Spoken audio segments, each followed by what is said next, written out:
no bibitiki sexual power ma pelare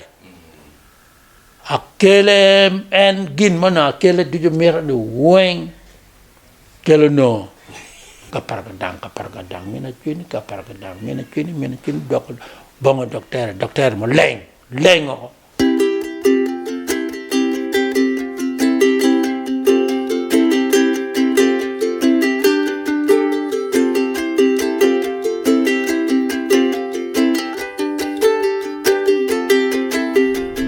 Ajolo un weng mo lupuwa i Lakwed TV ka chel ki joma fut kitika neno wa tien me achel. An la di ben i program wa meluet wo watam ni tien ni olo waboko dodo achel. Chi tien watie i Kidgum Town ma wabir wate ki la di Mark Becker Bishop Ochola. Man kono endong ti retired ento fut tie kinge tuju iwie ma polkar lok makar ki bore konywa tutwal ngej ma mege kono pu gi khidini ke ken ento en bene tiki ngej mete kwaro chi eno miu nien matini la dit Bishop Mark Becker Ochola en bi bokwa Ododo Akelle ma polkar wan winya nying ni Akelle ni Ododo ne ni kono wachingo man Bishop bitetewa chi wan wabino watie wagange man manonge inge boma hotel i Kidgum Town. Le Ododo pa Acholi wajani Akelle no la kwele mano no kwele ne karpa dano weng mi wulubo. Chi Akelle manyira cherga pona ka pona mida en benot bino. Ano kuno no tiki tama pat Akelle ko chero amira bo madagi chero di wo cha pa me di wo kau chera kama mira ti chokwa gango bibi kuja che kar mago o ita mira jono iru ya duju ko monya mira ma tek amira ene chwa malimi o monya mira ma tek nge madong go yeng ko cha pona mira dong e gine e labun pong labun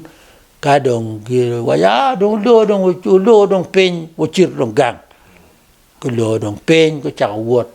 pinga Akelle oyo Akelle wanya joni wunong ba an ko adok chen pien jem na mo ma pira te ko dong te chwa gino mo dong te chwa pe Akelle mir no bibi ayo bet kwede ti Akelle bino ke ro chwa na ni la wala la bunne ni ite amira kinyo ire wiyat nyede don kujak tiga koru bibi piano bibi ka tiba don lenge mo be bibi no ka bedo ki ka chake te yat kenyo chen ngene ko bibi obino wang mo bedo kwere ti di ora po ya po chernen ka tiba don loke po chet o bolo wa malo nena Akelle ti wa yat menina nga mana na Akelle kare ti mo giti bo parwat ana mo gen mo ye twinya ti mo yot rot dong pino giti bo mer yor la che yor la joie abu roda apoli pura ri jubi o wa kon liet de jo bino mo piel ruot o bibi ere ruot o bolo waji o gino ngwe de penena pen de jo ngwe non gin mana tikan mani na nga Akelle kaba mana na Akelle kare ti mo giti parwot ana mo gin mo ye twinya tin mo yot dan di juk tika ko nya Akelle Akelle pin ruot dong tika bino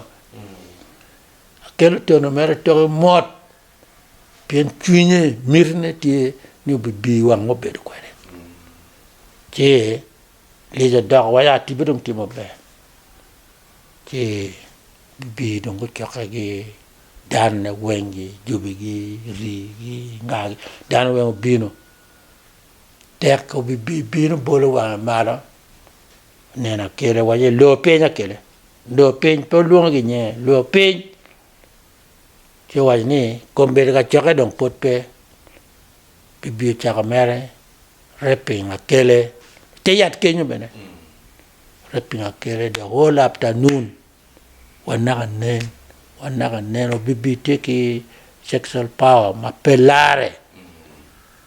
Akelle en gin mana Akelle dujo mera de weng kelo no ido o tieno do madong chengo porno do bibi do tak do bud do kapar kadang mina kini kapar kadang mina kini bango dokter meleng kapar kadang bibi do tiga ne Akelle no chan pen dokter Akelle poding ye o wego o bibi en mo bedo kwere ne pikar ma lati dude en weng dugu mo dugu kapar kadang mina kini kapar kadang mina kini dok bango dokter mo lengo meno Acholi bogo dokter ne weg latino pego bed ma chala Akelle latin nyak mo po bed ma chala Akelle ini chira ka timo gin mane ni chira tim gin chane dukien latino go pono chwa ko ter bon me gigi Akelle pa ter pien Akelle mira no bibi bed ko de bibi mo bed ko ne Akelle no chan ma tek pien gin madong o bibi nero ena ini dokter Akelle dengo pien Akelle o bibi take very big sexual organ ma pa Akelle ni no peromo petuere chio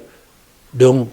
pressure ma o bibi o mi come Akelle o ber ma raj ma Akelle o ber ki tuan pero ma tek me da tam no mi tua bene kolo